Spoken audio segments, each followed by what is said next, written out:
তুমি কি কেবল একটি নাম, শরীফ উসমান হাদি? না, তুমি এক অবাধ্য মানচিত্রের জেগে ওঠা স্পন্দন। তুমি ২৪-এর সেই জুলাই বিপ্লবের রক্তভেজা রাজপথ, যেখানে স্বৈরাচারের বুলেট তোমায় দমাতে পারেনি, কিন্তু বিজাতীয় আধিপত্যের তপ্ত সীসা কেড়ে নিল তোমার প্রাণ। তুমি দাঁড়িয়েছিলে হিমালয়ের মতো মাথা উঁচু করে, তোমার চোখে ছিল সার্বভৌমত্বের স্বপ্ন, তোমার কণ্ঠে ছিল পরাধীনতার শেকল ভাঙার গান। যে হাতগুলো মিছিলে উঁচিয়ে ধরত ইনসাফের পতাকা, সেই হাত আজ নিথর, নিস্তব্ধ। সীমান্তের কাঁটাতারে বিদ্ধ হয়েছে আমাদের এক সাহসী ভাই। বুকের বাম পাশে যে দেশপ্রেমের আগুন তুমি জ্বেলেছিলে, সেই আগুনেই কি ভয় পেল পাশের দেশের উদ্ধত বন্দুক?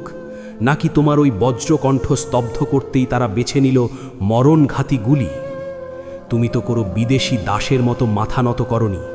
তুমি চেয়েছিলে এদেশের মাটি হোক এদেশের মানুষের। কোনো প্রভুর আঙিনায় যেন বন্ধক না থাকে আমাদের প্রিয় স্বাধীনতা। শরীফ উসমান হাদি, তুমি মরনি। তুমি মিশে গেছো এই পলিমাটির প্রতিটা কণা আর ঘাসে।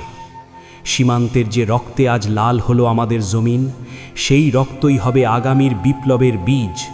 প্রতিটা গুলিতে তুমি আরও একবার জন্মাও লক্ষ তরুণের হৃদয়ে। প্রতিটা লাশে তুমি লিখে দিয়ে যাও, আধিপত্যবাদ নিপাত যাক। বিদায় হে বীর, বিদায় হে সীমান্তের পাহারাদার। তোমার শাহাদাত বৃথা যেতে দেব না আমরা।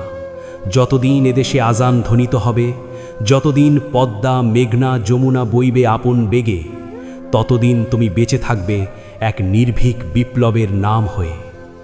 তুমি আমাদের শরীফ উসমান হাদি, তুমি আমাদের দ্বিতীয় স্বাধীনতার অমর ইশতেহার।